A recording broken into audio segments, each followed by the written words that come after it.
এবার যেটা আমাদের তোমাদের সবার মধ্যেই এই সমস্যাগুলো থাকে বা সবার মধ্যে সমস্যা থাকে সেটা এবার পড়ছি। এর আগে আমরা পড়লাম কি, অটিজম পড়েছি, খুব সহজ জিনিস ছিল, বুঝে গেছো। তারপরে আমরা কি পড়লাম, তারপরে পড়েছি ইন্টেলেকচুয়াল ডিসএবিলিটি, তার কারণগুলো পড়েছি, তারপরে ডাউন সিনড্রোম কি সেটাও একটু ডিটেলসে ব্যাখ্যা করে দেওয়া হয়েছে। এবার যেটা শুরু করব সেটা হচ্ছে লার্নিং ডিসএবিলিটি। খুব ইন্টারেস্টিং এবং তার পাশাপাশি খুব ইম্পর্টেন্ট। এখান থেকে কিন্তু কোয়েশ্চেন খুব আসবে, এক ওই আইকিউ এর রেঞ্জ আর এই লার্নিং ডিসএবিলিটি। কি বলছে লার্নিং ডিসএবিলিটি কাকে বলে?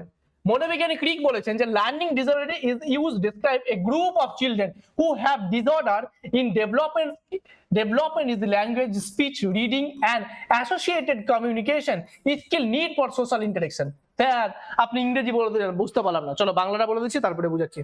একদল শিশু যারা ভাষার কথনে পঠনে এবং যোগাযোগ দক্ষতার উত্তরণে অক্ষমতা দেখায়, যেগুলো সামাজিক মিথস্ক্রিয়ার জন্য প্রয়োজন, তাদের শিখনে অক্ষমতা বলা হয়। বুঝলাম না, তাই তো?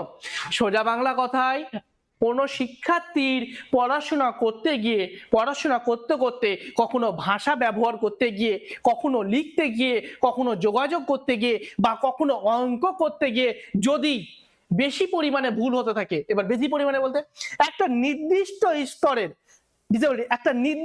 স্তরের বাচ্চাদের যেই ক্যাপাবিলিটি থাকা উচিত পড়তে, লিখতে, অঙ্ক করতে, সেই ক্যাপাবিলিটি বা ক্ষমতা যদি তার না থাকে, সেটা যদি সে পুনরায় বারবার ভুল হয়ে যায়, তখন সেটাকে বলা হচ্ছে লার্নিং ডিসএবিলিটি। লার্নিং ডিসএবিলিটি বা শিখন অক্ষমতা কাকে বলে? যে সকল শিক্ষার্থীগণ তার সমবয়সী শিক্ষার্থীর চাইতে স্বাভাবিক যে শিখন বিষয়গুলো সেগুলো শিখতে গিয়ে তার সমস্যা হচ্ছে, অঙ্ক করতে গিয়ে তার সমস্যা হচ্ছে, পড়তে গিয়ে সমস্যা হচ্ছে, এই সমস্ত বৈশিষ্ট্যের অধিকারী হয়ে থাকে, তখন আমরা বলবো তাকে কি বলবো? তাকে শিখন অক্ষমতার অধিকারী ব্যক্তি বা শিক্ষক অক্ষমতার মানুষ। ব্যাপারটা বুঝলাম না স্যার? ব্যাপারটা বুঝলাম না বলতে আর কিছুই না।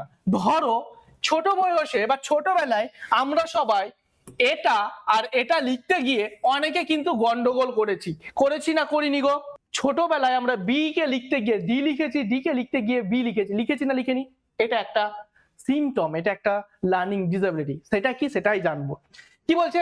Learning disability is used to describe a group of children who have disorder অক্ষম ইন ডেভেলপমেন্ট ইন ল্যাঙ্গুয়েজ, ভাষার বিকাশ করতে সমস্যা, স্পিচ কথা বলতে গিয়ে সমস্যা, রিডিং পড়তে সমস্যা, and associated communication skill need for social interaction. অর্থাৎ সামাজিক যোগাযোগ করতে গিয়ে তারা সমস্যার মুখোমুখি হচ্ছে, তখন তাকে বলা হয় লার্নিং ডিসএবিলিটি। সোজা বাংলা কথায় যখন কোনো শিক্ষার্থী স্বাভাবিক কোনো গুণ, ভাগ, কোনো স্বাভাবিক বানান লিখতে গিয়ে বা কোনো স্বাভাবিক অক্ষর পড়তে গিয়ে বা রিডিং পড়তে গিয়ে যাদের সমস্যা হয়, যেই সকল শিক্ষার্থীদের, তাদেরকে বলা হয় লার্নিং ডিসএবিলিটির অন্তর্গত বা শিখন অক্ষমতা সম্পন্ন শিশু। মুদ্রা কথা এই দেখো বলেছিলাম প্রথমেই, আমি ওই কারণেই প্রথমে বলেছি ধৈর্য ধরো, এমন একটা জিনিস নিয়ে আসবো যেখানে স্যার আমি এটা করি, আমি এটা ভুল করি। তাই স্যার অনেক সময় জানা বানান ভুল হয়ে যায়, কিন্তু কিছু সময়ের জন্য, ওটা প্র্যাকটিস, ওটা তাড়াহুড়োর জন্য হয়ে থাকে, ওটা কিন্তু তোমার সিমটম না, ডিসএবিলিটির না।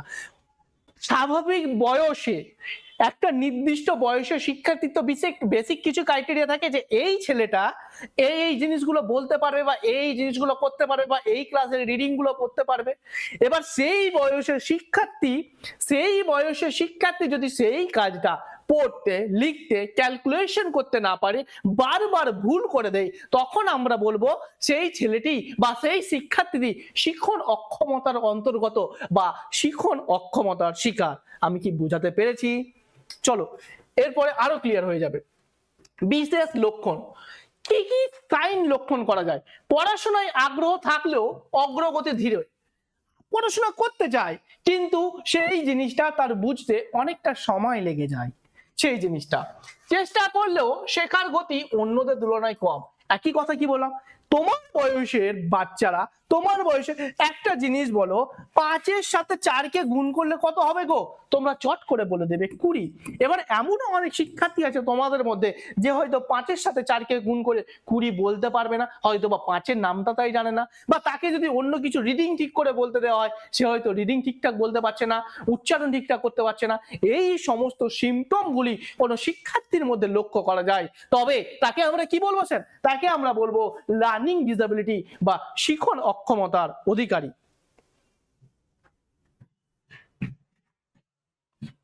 তারপরে দেখো, একই শব্দ বা বানানের বারবার ভুল করা, রিপিটেড ভুল, একবার ভুল, দুইবার ভুল, ওটা কিসে হতে পারে?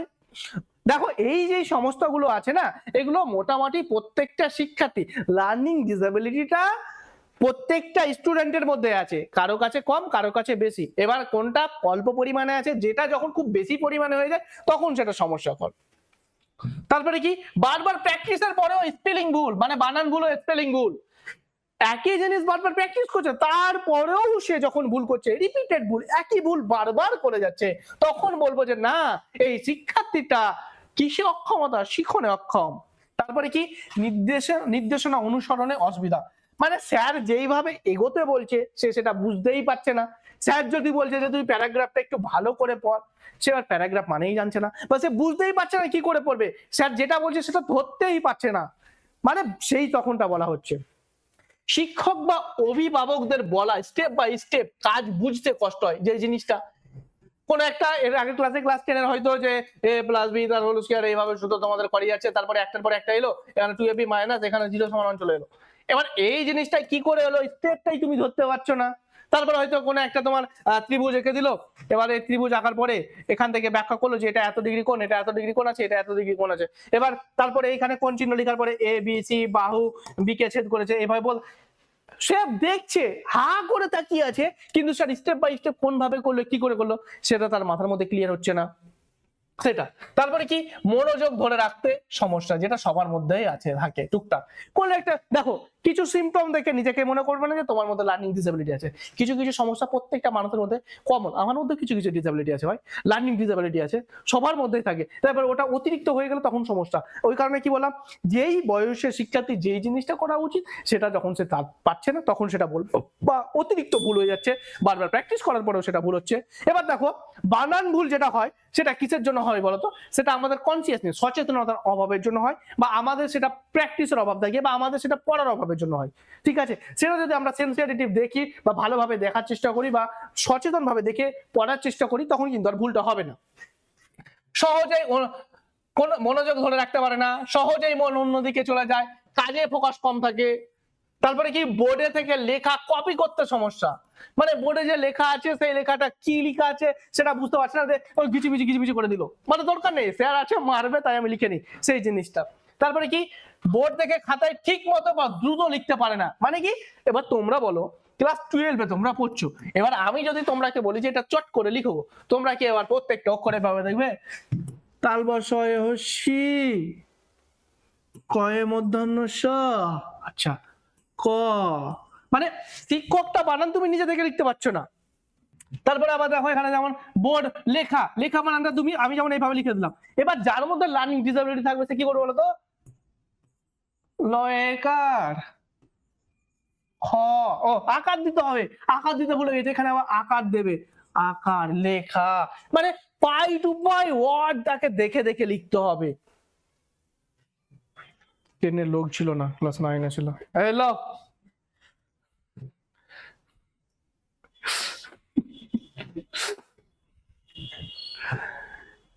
আমি ক্লাস 12-এর স্টুডেন্টকে ইনক্লুসিভ এডুকেশন পড়াচ্ছি, আমি আমার মতো করে ভালোভাবে সহজ ভাষায় তাদের বোঝানোর চেষ্টা করেছি।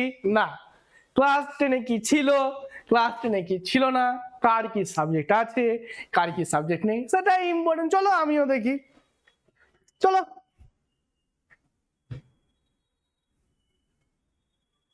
দেখি, দেখা যাক তোমাদের কি কি আছে না আছে।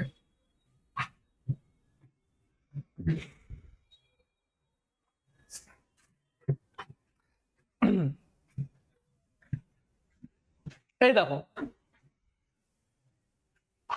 হ্যাঁ কত ইম্পর্টেন্ট কথা, ক্লাস 10-এ ছিল না, 9-এ আছে, আমাকে সেটা লিখতে হবে, আমার ভুল হয়ে গেছে। না, 9-এ ছিল। হাই রে, লার্নিং ডিসেবিলিটি লক্ষণ কি বললাম? এই দেখো লক্ষণ কি বললাম, মনোযোগ ধরে রাখতে সমস্যা। আমি পড়াচ্ছি ভার মেজায়, আমি পড়াচ্ছি, দরকার নেই ক্লাস 10-এ কি ছিল, ক্লাস 9-এ কি ছিল সেটা দরকার। মানে দেখো বিশেষ লক্ষণ কি কি? লার্নিং ডিসেবিলিটি হলো এমন একটা অবস্থা যেখানে শিশু বুদ্ধি স্বাভাবিক বা ভালো থাকলেও পড়া, লেখা, বানান, গণনা বোঝার ক্ষেত্রে সমস্যা দেখা যায়। কি বলেছি?